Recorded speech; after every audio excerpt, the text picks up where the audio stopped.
এটা হইতেছে মানুষের কিডনিটা। তো এটা যেটা আঁকছি আমের মতন হয়ে গেছে, অবশ্য সমস্যা নাই। তো আজকাল মার্কেটের মধ্যে এটার দাম চলতেছে বেশি। যে সময় আমি মেডিকেলে প্রিপারেশন নিছিলাম এ সময় পড়ছিলাম যে একটা কিডনি দা মানুষ চলতারে, ঠিক আছে নি?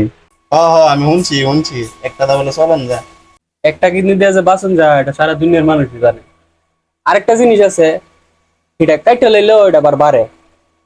রে বাপ রে বাপ, এটা আবার কি জিনিস? কাইটা লইলো বলে পারে? আরে এটাও পড়ছিলাম যে লিভারটা যদি কাইটটা কেউ দেলা বা ওর একটা বিচ্ছা হলা আবার আগের জায়গার মতন নাই পরে, ও হুব আগের মতন। আরে বাপ রে বাপ, কি লেন্সের মতন দি লিভার বেসলে তিন গাই শুনাই গেলে। ও আইব একটা বিচ্ছা লাই তিন আইফোন। হসপিটাল চলো। quack, quack, quack, quack, quack, quack, quack, quack, quack, quack, quack, quack,